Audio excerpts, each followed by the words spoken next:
Ako, 1, 2, 3. Thank you po.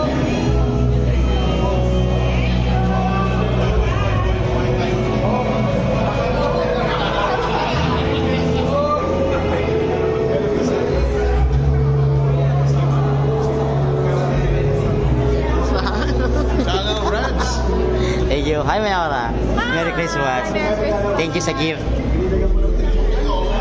Parang hindi ka pagod, kagaling mo ng Pangasinan. Kasama ko ito sa Star Wars. Ngayon ko na lang nagpakita. Kasama ako dito. Hi, Vice. Pare. Vice. Sorry.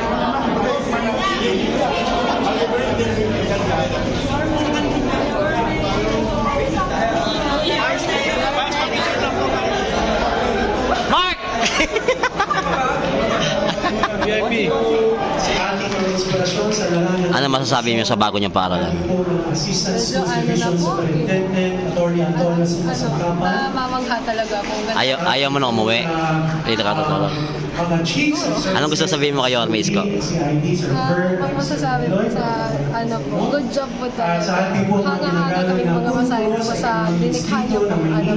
Ngayon, pag-aaral namin po posible talaga. Lalo na kasi ngayon, panahon pa ng pandemic. Pero ngayon, alam ko ng may posibilidad, may pag-asa naman para makapag-aral at maging mag-score ng bayan. Ayun, always think positive. Thank you, nice to meet you. What's your name? Sephora Mendoza. Ayun, hi! Ayan. Ito ka ate. Interview kang dalawa. Sa araw na ito, napakalaking karangalan at kagalakan ang Tatanong ko lang. karanasan bilang isang komunidad ng mataas na paaralan. Happy ba kayo sa bago yung school? Gano'n ka happy? Pagpapasinaya natin ng isang napakagandang gusali. Saan yan? Anyway, anong gusto nyo sabihin sa mga nagpagawa ng building na to para sa mga estudyante katulad ninyo? Ang Manila Science High School po, ang Pilot Science High School sa buong Pilipinas, meaning ito po ang kauna-unahan Science High School sa buong Pilipinas. po natin noon, medyo may kalimaan na. And kailangan naman, hindi magbabago ng tayo. Napakalaking magpasasalamat po sa administrasyon ng ISCO, especially po ni Sir dahil binigyan niya po kami ng bagong sabihin natin chapter bilang mag-isang masaya na makatungo dito sa bagong una po sa lahat, nais ko magpasalamat sa lahat ng mga tumulong ngayon at inyong presensya mas maganda ay nagpapakita ng inyong Taas na una ba? Taas na. sa proyektong ito. Maraming salamat sa inyong pagmamahal at pagkilala sa kahalagahan ng delegasyon.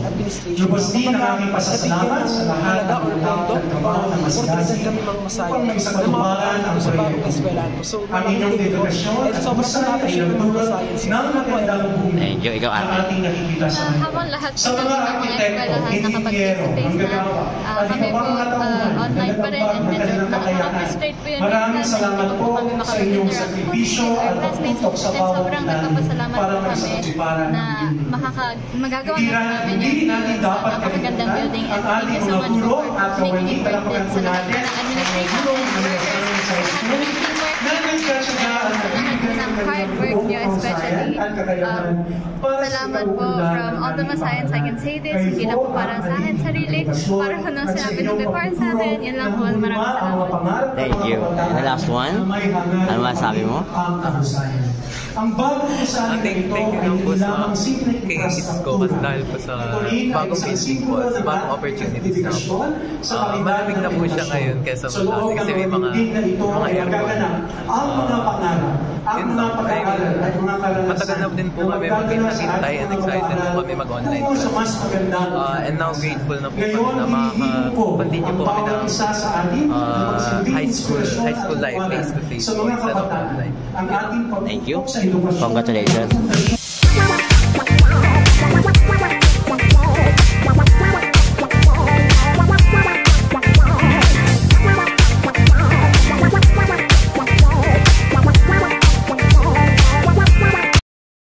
Mga lingkod bayan, Congressman Irving King, Vice Mayor Yulcel Bornieto, Division of City School Superintendent Ma'am Rita Biddle, School Principal Mr. Manolo Peña, faculty members, students, parents, Of course, ang aking pong dating kapartner, ang inyong pong dating alkalde, Francisco Isko Moreno Dumagoso, mga konsihal,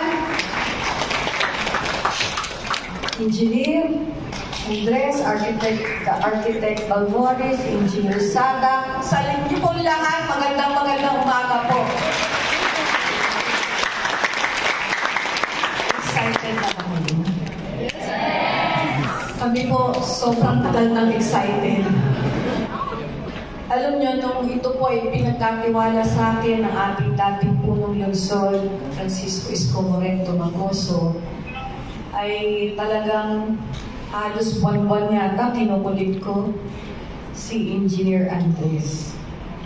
Kailan ba matatapos? Di ba ganito ang target natin?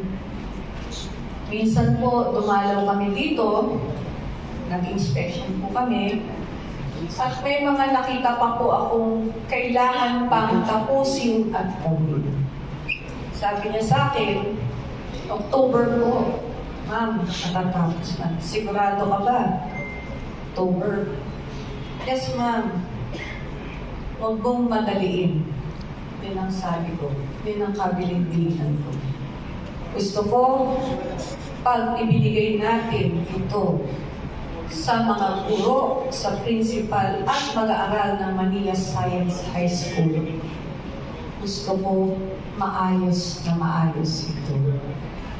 Kaya gaya ng sinabi ni Isko Moreno, ni Yorme Isko Moreno, kay haba-haba man daw ng posisyon, dito pa rin tayo magtatapos sa Manila Science High School.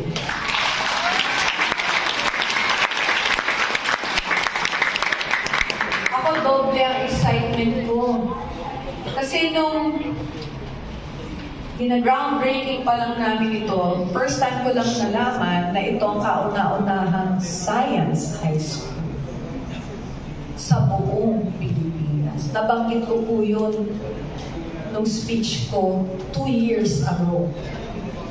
Ngayon, kayo pa rin ang kauna-unahang Science High School na 10-story public school. What an achievement for you and for all of us.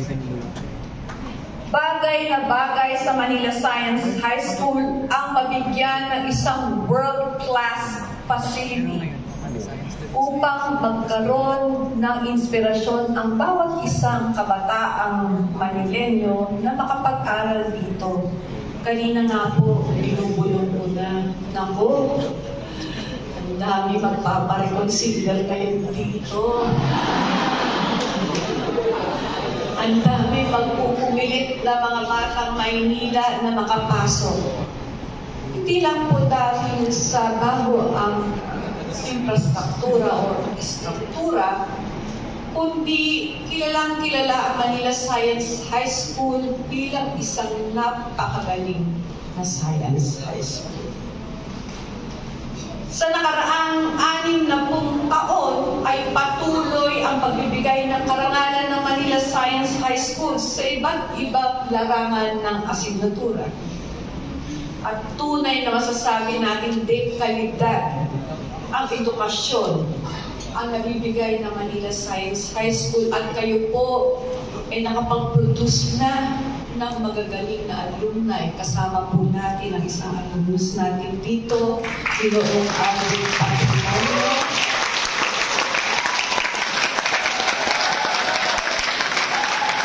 Welcome po kayo sa bagong Manila Science High School. At syempre, magagaling din ang lahat ng mga guro na nandito, piling-pili, pati na rin ang mga nag-aaral dito sa Manila Science High School. Alam mo ninyo, dinanais ng inyong pamahalaan na lahat ng mga pampublikong paaralan ay maisaayos namin. Para naman sa gayon, hindi po tayo naiinggit sa mga pribadong paaralan. Ito po, ito Manila Science High School at ilang pa mga pampublikong paaralan na itinatayo natin ngayon ay galing lang sa isang pangarap ng isang batang toto. Batang Maynila. Nag-aral po sa murang edad sa, ano nga yun? Sinabi mo kanina, hindi. Tulungan Center. Sabi ko, ni-memorize ko eh. Nag-elementarya sa Rosauro Almario Elementary School at nagtapos sa Toto High School. Ito po ay pangarap niya. Nakita naman po nyo, big time po mangarap si Yorme Isko Moreno Domagoso. Kaya hindi nakapagpakaluto tayo ng ganitong sabi. Ako po galing sa isang pribado paaralan. Pero masasabi ko po sa inyo, sa harapan ninyo, hindi po ganito ang pinanggalingan ko paaralan. Hanggang ngayon, nakaluma pa rin po. Kaya, marapat lang ng isang bahagi ng paaralang ito ay ialay natin sa kanyang ama, Joaquin Dumagoso. Kaya ang auditorium na ito, ay pinapakalan natin Joaquin Dumagoso Auditorium. Para sa iyo to. Siyempre, bago tayo magkaiyakan, bukod po sa istrukturang ito, pagsusumikapan po namin magbigay ng lahat ng kakailangan mga kagamitan dito. Pinulungan ko na po si Congressman Erwin Cheng kanina. Kong, paano ba yan? Teritoryo mo to. Paano ba yan, Kong? Bahala ka na. Tulungan mo mas pagandahin ang Manila Science.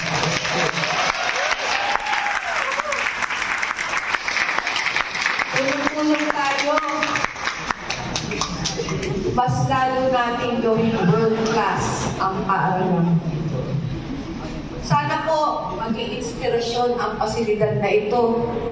Hindi lamang sa mga nag-aaral dito, hindi lamang sa mga guro dito, kundi sa lahat ng mga pampublikong paaralan maging sa Maynila o sa buong bansa. Pwede naman pala. Kaya naman pala. Kaya po sa mga tao nangangarap pa na magkaroon ng dekalidad na edukasyon, tumungo po kayo dito sa Maynila. Sigurado po kami, dekalidad ang edukasyon na matatanggap mo dito. Sama-sama po natin ipagpatuloy ang pagbibigay ng isang dekalidad na edukasyon dito sa Manila Science High School. Isa pong maagang pamasko para sa inyong lahat. Let us work hand in hand in sustaining the tradition of excellence.